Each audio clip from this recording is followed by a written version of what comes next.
بسم اللہ الرحمن الرحیم الحمدللہ رب العالمین وصلی اللہ علی محمد وآلہ الطاہرین ولعنۃ اللہ علی اعدائہم اجمعین الی قیام یوم الدین۔ اس وقت جو پاکستان کی صورتحال ہے اور جس طرح سے تمام پاکستانی جماعتیں آپس میں دست گریباں ہیں اور تمام پاکستانی تقسیم ہیں، اور ڈسکشن یہ چل رہا ہے کہ پاکستان میں امریکہ نے مداخلت کی یا سازش کی، اور ان موضوعات میں عوام کو الجھایا جا رہا ہے۔ اسی طریقے سے مومنین بھی بہت زیادہ پریشان ہیں اور انہیں بھی سمجھ میں نہیں آ رہا کہ کیا کرنا ہے اور کیا نہیں کرنا ہے۔ کوئی شخص کسی کا حامی ہے اور کوئی شخص کسی کا حامی ہے، حتیٰ علماء بھی کچھ خاموش ہیں، اور کچھ کسی جماعت کے ساتھ تو کچھ اور کسی جماعت کے ساتھ، اور کل تک وہ بعض لوگ کہ جن کا کام ہی امریکہ کے خلاف نعرے لگانا تھا، لیکن آج ان کی زبانیں بند ہیں، تو ان کی بھی توجہ دلائیں کہ بالآخر اس کام میں امریکہ کی مداخلت یا سازش ہو یا نہ ہو، یعنی اس نئی حکومت کو لانے میں، لیکن بالآخر پاکستان میں اور دنیا بھر کے اسلامی ممالک میں امریکہ کی سازشیں چل تو رہی ہیں۔ آپ کی زبان آج کل کیوں بند ہو گئی ہے؟ آج آپ کیوں نہیں امریکہ کے خلاف گفتگو کرتے اور ریلی نکالتے؟ اور یہیں سے سمجھ میں آ جانا چاہیے ہمارے تمام پاکستانیوں کو، اور خصوصاً تمام مسلمانوں کو بلا تفریق و مذاہب، کہ جب مولوی ملا شور مچا رہے ہوں کسی خاص موضوع میں تو ہمیشہ اس کو بہت زیادہ سیریس نہ لیں۔ انشاءاللہ ہم گفتگو کریں گے کہ کس طرح سے لاکھوں اہل سنت جوانوں کو ان دیوبندی اور پھر اسی طریقے سے اہل حدیث اور پھر اسی طریقے سے وہابیوں نے امریکہ کی خوشنودی کے لیے قربان کیا۔ سب سے پہلے ہم گفتگو کریں پاکستان کی سیاسی جماعتوں کے بارے میں، اور چند موضوعات ہم ڈسکس کریں گے کہ جن میں سے ایک یہ کہ جتنی بھی پاکستان کی سیاسی جماعتیں ہیں وہ سب ہماری ہیں، اور خصوصاً مومنین کی توجہ دلائیں کہ ان تمام جماعتوں میں شریک ہوں، ان تمام جماعتوں میں اپنا پارٹ پلے کریں، اور جہاں پر بھی ڈیسیشن لیا جائے وہاں پر مومنین کا ہونا ضروری ہے۔ کوئی بھی جماعت ایسی نہیں کہ جس کو ہم چھوڑ دیں، اور کوئی بھی جماعت ایسی نہیں کہ ہم اس کے ہو کے رہ جائیں۔ کوئی بھی جماعت پاکستان کی نہ خیر مطلق ہے اور کوئی بھی جماعت پاکستان کی نہ شر مطلق ہے، خامیاں بھی ہیں اور اچھائیاں بھی ہیں۔ ان جماعتوں کا مسئلہ پالیسی میکنگ بھی ہے، اور ظاہر ہے کہ بدعنوانیاں بھی ہیں، کہ جو پاکستان کا ایک اہم ترین موضوع اور ایک اہم ترین پرابلم ہے۔ اب جب ہم نے کہا کہ ہر جماعت میں رہیں تو اس کے معنی یہ ہیں کہ اگر ان میں خامیاں ہیں تو ان کو دور کرنے کی کوشش کریں، اور اگر وہاں سے کوئی سازش ہوتی ہے خصوصاً اہل بیت علیہم السلام کے خلاف اور ان کے چاہنے والوں اور ماننے والوں کے خلاف، تو مومنین کو ہر پارٹی اور ہر جماعت میں رہنا چاہیے، چاہے وہ کسی بھی عنوان سے ہو، اور ان جماعتوں کے خلاف بھی گفتگو ہونی چاہیے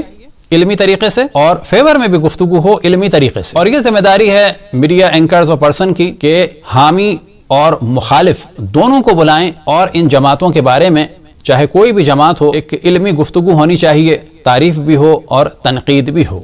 پاکستان میں جس طرح سے مذہبی نام سے اپنا دفاع کیا جاتا ہے یا اپنے مخالف کو مذہب کے نام پر کچلا جاتا ہے، یہی کیفیت نظر آ رہی ہے پاکستان کے اداروں کی اور پاکستان کی جماعتوں کی۔ مثال کے طور پر جب بینک مینیجر کو قتل کرنے کا ارادہ کیا، اور جیسا کہ سننے میں آیا ہے کہ وہ لمبی لمبی نوافل پڑھتا تھا، اور بینک مینیجر نے کہا تھا کہ اپنا کام کرو، نوافل پڑھنا واجب نہیں ہے، تو اس شخص نے کہا کہ سنت نمازوں کی تم مخالفت کر رہے ہو، لہٰذا تم سنت رسول اللہ کے خلاف ہو، جو سنت رسول اللہ کے خلاف ہے اس نے توہین رسالت کی، اور نتیجتاً اس بینک مینیجر کو قتل کر دیا۔ تو یہی کیفیت ہمیں نظر آتی ہے پاکستان کے دینی اداروں کی، اور اسی طریقے سے پاکستان کے سیاسی اداروں کی، کہ وہ کسی نہ کسی طریقے سے اپنے مخالف کے خلاف ایک شدت والا کام کرنے کے لیے ایک جواز ڈھونڈتے ہیں۔ لہٰذا ہم دیکھتے ہیں کہ پاکستان میں توہین دین کے نام پہ قتل کیا جاتا ہے، توہین مذہب کے نام پہ قتل کیا جاتا ہے، توہین رسالت کے نام پر قتل کیا جاتا ہے، توہین صحابہ کے نام پر قتل کیا جاتا ہے، توہین اصحاب کے نام، توہین امہات المومنین کے نام پر قتل کیا جاتا ہے۔ تو دوسری جانب ہم دیکھتے ہیں کہ جب جمہوری تنظیموں کے خلاف بات ہو تو ایشو اٹھایا جاتا ہے کہ یہ جمہوریت کی مخالفت ہو رہی ہے۔ جمہوریت کی مخالفت نہیں ہو رہی، بلکہ یہ کہا جائے گا کہ بعض ان لوگوں کی مخالفت ہو رہی ہے کہ جنہوں نے پاکستان کو جمہوریت کے نام پر نقصان پہنچایا۔ بالکل اسی طریقے سے ہم دیکھتے ہیں کہ جب پاک فوج کے کسی فرد کی مخالفت ہو تو یہ شور مچایا جاتا ہے کہ پاکستان کی سالمیت کی مخالفت ہو رہی ہے، پاکستان کی کے وجود کی مخالفت ہو رہی ہے، اور پاکستان کی حدود کی مخالفت ہو رہی ہے، اور پاکستان کی آزادی کی مخالفت ہو رہی ہے، اور پاک فوج کی مخالفت ہو رہی ہے۔ تو اس مغالطے سے کام نہ لیا جائے۔ کوئی بھی شخص، چاہے وہ مولوی ہو، ملا ہو، چاہے وہ سیاستدان ہو، چاہے وہ جج ہو، اور چاہے وہ فوجی ہو، اس پر اعتراض بھی ہو سکتا ہے، لیکن علمی طریقے سے اور اخلاقی طریقے سے، اس کے کام کو بھی ٹوکا جا سکتا ہے۔ فوج ہماری سر آنکھوں پہ، فوج کا دفاع ضروری ہے، پاکستان کی سالمیت ضروری ہے، لیکن ہر فوجی کا احترام اس طریقے سے کہ اس پر اعتراض نہ کیا جا سکے، اس کی پالیسی کو کچھ نہ کہا جا سکے، یہ بات بالکل غلط ہے اور مغالطہ ہے۔ اسی طریقے سے ہم دیکھتے ہیں کہ عدلیہ کے موضوع کو ایشو بنا دیا جاتا ہے، توہین صحابہ کی طرح اور توہین رسالت کی طرح توہین عدالت کا موضوع اٹھا دیا گیا ہے۔ کیا بھٹو صاحب کو پھانسی دینے والا وہ شخص کہ جس کو ضیاء نے جج بنایا دوبارہ، کیا وہ جج نہیں تھا؟ کیا اس پر اعتراض نہ ہو؟ تو ججوں پر بھی اعتراض ہونا چاہیے، ان کے کام کو بھی دیکھنا چاہیے، خصوصاً جب یہ نظر آ رہا ہو کہ دھاندلیاں ہو رہی ہیں یا جج بک رہے ہیں، تو ان موضوعات کو کھل کے ڈسکس کرنا چاہیے۔ اب یہاں پر یہ بات واضح رہے کہ کسی بھی ملک پر کسی کا بھی غلبہ نہیں ہونا چاہیے، اور استعمار ہوتا ہے، چاہے وہ برٹشر کا استعمار ہو، چاہے وہ ہالینڈ والوں کا استعمار ہو، چاہے وہ بیلجیم والوں کا استعمار ہو، چاہے وہ اٹلی والوں کا استعمار ہو، اور چاہے آج کے دور میں امریکہ ہو یا روس ہو یا چین ہو۔ ان کے بارے میں بھی توجہ دلائیں کہ جو پازیٹیو بات ہو اس کو الگ سے ڈسکس کرنا چاہیے، جو نیگیٹو ہو اس کو الگ سے ڈسکس کرنا چاہیے۔ پاکستان پہ نہ امریکہ کا قبضہ ہونا چاہیے، نہ روس کا اور نہ چین کا۔ چین کی حمایت میں جتنا ہم آگے جا رہے ہیں یہ بھی مناسب نہیں۔ کیا وہاں پر دیندار آزاد ہیں یا مسلمان آزاد ہیں؟ کیا وہاں پر لوگ اپنی بات کر سکتے ہیں؟ کیا علم ہے لوگوں کو کہ دنیا میں سب سے زیادہ موت کی سزائیں چین میں ہوتی ہیں؟ وہاں آزادی بھی نہیں ہے بولنے کی۔ تو کسی بھی ملک کی حمایت اتنی نہ ہو کہ انسان خود حد سے نکل جائے، اور کسی بھی ملک کو اپنے ملک پر اور اپنی آزادی پر اور اپنے اختیارات پر مسلط نہیں ہونا دینا چاہیے۔ اب ہم گفتگو کرتے ہیں عمران خان صاحب کے بارے میں اور ان کی پارٹی کے بارے میں۔ تو ظاہر ہے کہ نہ وہ خیر مطلق ہیں نہ شر مطلق ہیں، خامیاں بھی ہیں اور اچھائیاں بھی ہیں۔ تو سب سے پہلے ہم توجہ دلائیں کہ 5 سال مکمل ہونے دینے چاہیے تھے جمہوری طریقے سے۔ یہ جو پاکستان کا کلچر ہے کہ حکومتوں کو ختم کر دیا جاتا ہے، یہ کام قطعاً مناسب نہیں۔ دوسری جو بات ہے پازیٹیو وہ یہ کہ ان کی پارٹی کے مقابلے میں جو پارٹیاں ہیں ان کو پاکستان میں سالوں موقع ملا اور ان کی کارکردگی کو دیکھ لیا گیا۔ اب ظاہر ہے کہ ان کے کام میں خامیاں بھی ہیں اور اچھائیاں بھی ہیں، لیکن دیکھنا یہ چاہیے کہ جتنا ٹائم انہوں نے لیا اور جتنا بجٹ انہوں نے خرچ کیا اس کے مقابلے میں کام کتنا ہے، اور ان موضوعات کو بھی شائستہ زبان کے ساتھ ٹی وی پر ڈسکس کرنا چاہیے اور ماہرین کو لانا چاہیے، اور ان موضوعات کو علمی موضوع رکھنا چاہیے، نہ کہ گلی کوچوں میں نعرے بازی کا موضوع۔ اور دیکھنا چاہیے کہ ان لوگوں نے کیا کام کیا اور کیا کام کر سکتے تھے، کتنا کیا اور کتنا ہونا چاہیے تھا۔ تو یہاں پر کوئی شک نہیں کہ ان کو بھی موقع ملنا چاہیے جس طرح سے پہلے والوں کو موقع ملا۔ اب جو عمران خان صاحب نے توجہ دلائی امریکہ کی مداخلت کی یا سازش کی، کہ جس کو اس وقت پاکستان میں ڈسکس کیا جا رہا ہے کہ مداخلت تھی یا سازش، بالآخر جو بھی تھی اس کو ڈسکس کرنا چاہیے، سیریس لینا چاہیے۔ اور عقلاء کے نزدیک ایک قانون ہے کہ جہاں بھی خطرے کا احتمال ہو تو اس کو نظر انداز نہیں کرنا چاہیے، اور یہی ہم دیکھتے ہیں کہ دنیا کی جتنی بھی ٹیکنالوجیز ہیں وہاں پر کسی بھی چیز کے بننے کے بعد یہ دیکھا جاتا ہے کہ اس میں کوئی رسک تو نہیں ہے، اور اگر ہے تو کتنے % ہے، اور اس کو ڈسکس کیا جاتا ہے۔ بس عمران خان صاحب نے جو امریکہ کی مداخلت کی بات کی تو ہم یہ دیکھ رہے ہیں کہ دوسرے لوگ بالکل اس کو سرے سے نظر انداز کر رہے ہیں کہ جو کسی بھی اعتبار سے غیر مناسب ہے، اور اس سے پتہ چلتا ہے کہ کہیں نہ کہیں سے ان پر ایک پریشر تو ہے۔ اور یہی ہم حال دیکھتے ہیں کہ ہمارے بھی بعض مولوی ملا کے جو امریکہ کے خلاف بہت بولتے تھے اپنے کمروں میں بیٹھ کر، اب تو وہ بول بھی نہیں رہے ہیں، تو اس سے پتہ چلتا ہے کہ ان کو بھی آرڈر ملا ہے کہ امریکہ کے خلاف ان چند دنوں میں تمہیں کچھ نہیں کہنا ہے۔ اب یہاں پر ہم توجہ دلائیں کہ عمران خان صاحب نے ریاست مدینہ کا نعرہ لگایا۔ اب یہاں پر ہم مخاطب ہیں خود عمران خان صاحب سے اور ان کے طرفداروں سے۔ تو یاد رکھیں کہ ریاست مدینہ کی جو خوبیاں تھیں اس کا دار و مدار تھا ذات مقدس رسول اللہ صلی اللہ علیہ وآلہ وسلم پر، لیکن جیسے ہی وہ دنیا سے رخصت ہوئے تو ریاست مدینہ کا عدل و انصاف ختم ہو گیا تھا۔ سب سے پہلے جو ذات شکار ہوئی ظلم و جور و بربریت کا، وہ ذات خود ان کی صاحبزادی کی تھی، یعنی حضرت فاطمہ الزہرا صلوات اللہ وسلامہ علیہا کی۔ جناب حضرت مالک ابن نویرہ صحابی جلیل القدر رسول اللہ صلی اللہ علیہ وآلہ وسلم کو کافر قرار دیا گیا، ان کے اور اصحاب کے سروں کو کاٹ کر اینٹوں کے طور پر کھانا پکانے کے لیے استعمال کیا گیا، اور جلیل القدر صحابی جناب حضرت مالک ابن نویرہ کی بیوی کی عزت کو لوٹا، اور یہ سب کام اسی ریاست مدینہ میں بعد رسول اللہ صلی اللہ علیہ وآلہ وسلم خلیفہ اول کی اجازت سے خالد ابن ولید نے انجام دیا۔ لہٰذا یہ جان لیں کہ ریاست مدینہ کا دار و مدار رسول اللہ صلی اللہ علیہ وآلہ وسلم پہ تھا۔ اب نہ ریاست مدینہ وجود میں آ سکتی ہے اور نہ خصوصاً آپ اس کام کو انجام دے سکتے ہیں۔ آپ جو کام کر سکتے تھے وہ تھا کہ رسول اور آل رسول کا دفاع کریں، لیکن آپ کے نصاب میں آل رسول کو نگلیکٹ کیا گیا، خصوصاً مولا امیر المؤمنین کے ذکر کو محو کرنے کی کوشش کی۔ آپ نے اپنے ماضی کو چھپانے کے لیے اور ملاؤں کی سپورٹ کے لیے دیوبندی استادوں کو قرآن کے نام پر اور عربی کے نام پر اپوائنٹ کیا، جبکہ پہلے ہی سے وہ اسلامیات کے نام پر اپوائنٹ ہو چکے، جبکہ آپ یہ جانتے ہیں کہ دنیا بھر کی 90% دہشت گردی کا دار و مدار اس وقت دیوبندیوں پر ہے اور باقی کا دار و مدار اہل حدیث پر اور پھر دیوبندیوں پر۔ آپ دیکھ رہے ہیں کہ جو پاکستان اور افغانستان میں ہو رہا ہے وہ نتیجہ ہے اس دیوبندی فکر کا اور نظریے کا، لیکن پھر بھی آپ نے اپنی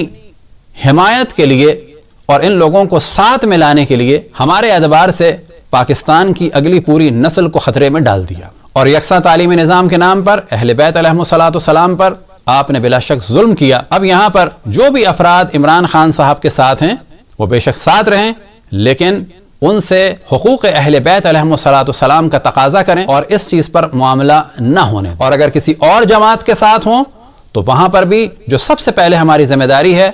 کہ رسول اور آل رسول کا دفاع اور مذہب حق اہل بیت کے خلاف کسی بھی سازش میں ہم نہ شریک ہوں اور نہ ہی خاموش ہوں۔ آپ نے روس سے تو گیس مانگی، ایران سے نہیں مانگی، کیا اس وقت بھی امریکہ کی سازش تھی یا نہیں تھی؟ ان 3.5 سالوں میں آپ نے Iran Pakistan gas pipeline کے لیے کیا کیا؟ تو یہاں پر پتہ چلتا ہے کہ بالآخر جس طرح سے آج آپ امریکہ کی مخالفت کر رہے ہیں اور وہ اچھا کام ہے، اور ہم کہتے ہیں کہ کسی بھی ملک کو اپنے ملک میں ہمیں پاکستان میں مداخلت کرنے کی اجازت نہیں دینی چاہیے، چاہے وہ کوئی بھی ملک ہو۔ اب یہاں ہم آپ کی توجہ دلائیں خصوصاً عمران خان صاحب کی اور ان کے چاہنے والوں کی، ماننے والوں کی، کہ کبھی بھی انسان ان مولوی ملاؤں سے ڈر کر دیندار بننے کی کوشش نہ کرے۔ ہم بھی کبھی ہاتھ میں تسبیح نہیں لیتے، ہم سوء ظن نہیں کرتے۔ ممکن ہے کہ عمران خان صاحب کو واقعاً تسبیح کا بہت شوق ہو، لیکن اگر کی ہم بات کر رہے ہیں، اگر اس سے یہ خواہش ہے کہ لوگ مذہبی سمجھیں، تو یاد رکھیں کہ اگر جو بھی مولوی ملاؤں سے ڈر کے مذہبی ہوا تو پھر مولوی ملا مسلط ہوتے چلے جاتے ہیں۔ اسی طریقے سے آپ کی زوجہ محترمہ جو یہودی تھیں، اور پھر ہم کہہ رہے ہیں اگر آپ نے چند نام نہاد مسلمانوں کی وجہ سے اور مولوی ملاؤں کی وجہ سے اس بیچاری خاتون کو چھوڑا ہے، تو یہ آپ نے قطعاً اس پر ظلم کیا ہے، کیونکہ اسلام کے تمام مذاہب میں یہودی اور عیسائی خاتون کے ساتھ شادی ہو سکتی ہے، اور جب آپ نے اس سے شادی کی تو آپ کو وہ شادی نبھانا ہے۔ لہٰذا ہم تو ابھی بھی اس بات کو کھل کے کہیں گے کہ آپ اس خاتون کو اپنائیں، فقہ اہل سنت ہو یا فقہ تشیع ہو، دونوں میں یہودی اور عیسائی خاتون کے ساتھ شادی کر کے رہا جا سکتا ہے، اور وہ ابھی بھی آپ کے نام پر بیٹھی ہوں۔ لیکن اگر یہ کام آپ نے مولوی ملاؤں کو خوش کرنے کے لیے کیا تو اپنے اوپر آپ نے ظلم کیا۔ عیناً یہی پریشر ڈیولپ کیا گیا تھا قائد اعظم محمد علی جناح پر، اور دیوبند کے حسین مدنی نے ان کی زوجہ کی توہین بھی کی، ان کے خلاف کتاب بھی لکھی، لیکن قائد اعظم نے کبھی بھی ان مولوی ملاؤں کے پریشر کو قبول نہیں کیا۔ یہی پریشر ڈیولپ کیا گیا لیاقت علی کے خلاف، کیونکہ ان کی زوجہ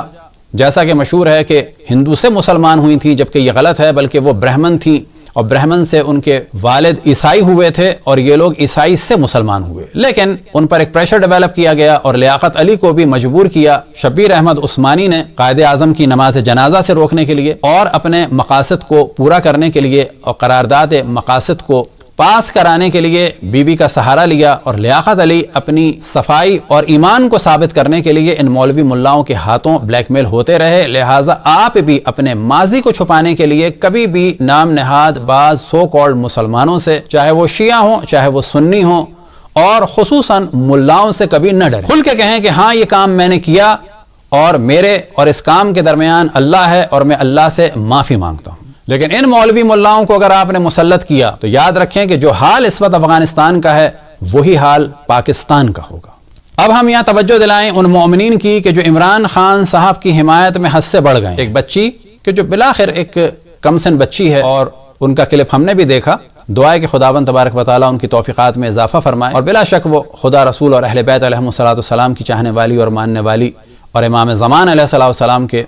ظہور کا انتظار کرنے والی مذہبی بچی ہے، اور ظاہراً آسٹریلیا یا یورپ کے کسی ملک میں ہے، تو اس کے بچی کے خلاف قطعاً گندی زبان استعمال نہ کی جائے، کیونکہ وہ ایک کمسن بچی ہے، اس نے جو مولوی ملاؤں سے سنا، تو اصل میں تو یہ مولوی ملا مذمت کے قابل ہیں، اور ہم اس موضوع پر ایک لیکچر بھی ریکارڈ کر چکے ہیں کہ یہ جو ایک جعلی روایت بنائی گئی ہے کلو یوم عاشورہ و کلو ارض کربلا، یہ قطعاً غلط ہے، اور نہ فقط یہ کہ یہ روایت نہیں ہے، حتیٰ ضعیف روایت بھی نہیں ہے، اور ہماری کسی کتاب میں بھی نہیں ہے۔ اسی طریقے سے یہ معارض ہے اور ٹکرا رہی ہے صحیح روایات اور مشہور روایات سے کہ جن میں واضح ائمہ علیہم الصلاۃ والسلام کا پیغام ہے، لا یوم کا یوم کا یا ابا عبداللہ، کہ امام حسین کی مظلومیت کا دن یعنی عاشور جیسا کوئی بھی دن نہیں ہے۔ اسی طریقے سے مولوی ملاؤں نے ہمارے جو ظہور کے نام پر سیاست بازیوں کا بازار گرم کیا ہے، کہ کبھی کسی کو کچھ بناتے ہیں، کبھی کسی کو کچھ بناتے ہیں فقط سیاسی فوائد کے لیے، تو اس بچی کی غلطی نہیں ہے، یہ جو اس نے بعض مولوی ملاؤں کو سنا تو اس کو ایسا لگا، لہٰذا ظہور سے اور امام زمان علیہ السلام کے نام سے بھی نہ کھیلا جائے، اور کسی کو بھی نہ علی زمان بنانا ہے، نہ حسن زمان، نہ حسین زمان۔ علی زمان، حسن زمان، حسین زمان صرف اور صرف اور صرف اور لاکھوں دفعہ صرف امام زمان علیہ السلام کی ذات مقدس ہے۔ عمران خان صاحب کی حمایت میں اتنا نہ جایا جائے کہ ان کو امام حسین سے نسبت دی جائے، اور نتیجہ یہ نکلے گا کہ پھر نواز شریف یا شہباز شریف یا آصف زرداری کو یزید بنایا جائے، تو یہ بھی بالکل غلط ہوگا۔ یہ جو ہمارے قوم میں شدت ہے کہ ٹھک سے کسی کو حسن زمان، حسین زمان بنانا، علی زمان بنانا، اور پھر اس پر اعتراض کرنے والے کو فوراً جو ہے وہ یزید یا شمر یا معاویہ بنا دینا، یہ افراط و تفریط ہے۔ علمی اعتراض کیا جائے اور علمی دفاع کیا جائے، دونوں چیزیں لاجیکلی ہونی چاہیے۔ لہٰذا ہم دوبارہ گزارش کریں کہ اس کمسن بچی نے جو کچھ کہہ دیا وہ سب کچھ کہا کہ جو بعض مولوی ملاؤں نے کہا، جو بھی ان کے خلاف لکھا گیا ہے، جو ان کے خلاف بولا گیا ہے، گزارش ہے کہ یہ جانیں کہ بچوں کو بچوں ہی کی طریقے سے ڈیل کرنا چاہیے۔ ہاں، اگر ایسی باتیں علماء کر رہے ہوں تو ان سے ضرور حساب لینا چاہیے، اور یہ باتیں وہاں سے نکلیں کہ جب علی زمان، حسن زمان، حسین زمان غیر معصوم کو بنایا جائے، یا اس جھوٹی روایت کو پھیلایا جائے کہ کلو یوم عاشورہ و کلو ارض کربلا۔ اب آخر میں ہم توجہ دلائیں کہ امریکہ نے دیوبندیوں کو، وہابیوں کو اور سلفیوں کو، اب یہ یاد رکھیں کہ پاکستان میں جو ہیں یہ دیوبندی ہیں، یہ وہابی نہیں ہیں، اور سلفی الگ ہیں اور وہابی الگ ہیں۔ ان لوگوں نے، خصوصاً دیوبندیوں نے اور پھر سعودی عرب کے وہابی ملاؤں نے، امریکہ کو خوش کرنے کے لیے لاکھوں کی تعداد میں تیونس، الجزائر، مراکش، لیبیا، یمن، یورپ، امریکہ، اسی طرح سے افریقہ کے بعض ممالک، سوڈان ہو یا مالی ہو یا اور دیگر ممالک ہوں، وہاں پر امریکہ نے مسجدیں بنوائیں، ان مولویوں کو مسلط کیا، اور ان لوگوں نے امریکہ کی خوشنودی کے لیے مجاہدوں کو وہاں سے جمع کیا، اور لاکھوں کی تعداد میں، اور جب کہا جا رہا ہے لاکھوں کی تعداد، تو یہ 20 لاکھ سے زیادہ افراد انہوں نے امریکہ کی خوشنودی کے لیے قتل کروا دیے۔ آج ان سے سوال کیا جائے کیا روس نکل گیا افغانستان سے تو امریکہ تو موجود ہے، اس خطے میں امریکہ کے اڈے تو موجود ہیں، طالبان کو امریکہ نے بنایا اور ان طالبان کو امریکہ ہی والے لے کے آئے ہیں، تو کیا واقعاً یہ 20-25 لاکھ افراد مسلمانوں کے کہ جو بلا شک اکثر دیوبندی اور اہل حدیث اور وہابی تھے، لیکن بالآخر انسان تھے، ان کی بھی مائیں تھیں، ان کی بیویاں تھیں، ان کے بچے تھے، کتنے جوان تھے، وہ سب قتل ہو گئے؟ کیا اس لیے قتل ہوئے تھے کہ روس چلا جائے اور امریکہ آ جائے اور کارمل کی حکومت ختم ہو جائے اور طالبان جیسے وحشی اور درندے آ جائیں؟ بلا شک اگر 20 سے 25 لاکھ مسلمانوں کے قتل کے بعد طالبان کے ہاتھ میں حکومت جانی تھی تو بلا شک اس سے بہتر تھا کہ بغیر قتل عام کے افغانستان میں روس والے رہتے، کم سے کم یہ عالم نہ ہوتا کہ آج ایک اچھی بڑی تعداد افغانیوں کی جو یورپ اور امریکہ میں ہے وہ دین سے بھی دور ہو چکی ہے، کیونکہ ان کو دین نظر آتا ہے طالبان کی صورت میں اور دیوبندیت کی صورت میں۔ وہ ہمارے لوگ کہ جو کل تک امریکہ کے خلاف نعرے لگا رہے تھے، کیونکہ وہ مذہب حق اہل بیت کا دفاع تو نہیں کر سکتے، آج تک انہوں نے اہل بیت کا دفاع کیا۔ امریکہ کی مخالفت اگر ایران کرتا ہے تو اسے اقتصادی مشکلات بھی دیکھنی پڑتی ہیں اور سیاسی مشکلات بھی، لیکن سوال یہ پیدا ہوتا ہے کہ پاکستان میں ہمارے بعض ملا اگر امریکہ کے خلاف بولتے ہیں تو بولنا چاہیے، لیکن انہیں کوئی خطرہ نہیں ہے، لیکن ان لوگوں کے خلاف نہیں بولتے کہ جن سے ان کو خطرہ ہو سکتا ہے۔ لیکن اب جن اداروں کے وہ ہاتھ میں ہیں ان کی خوشنودی کے لیے تو اب وہ امریکہ کے خلاف بھی نہیں بول رہے۔ کیا امریکہ کی سازشیں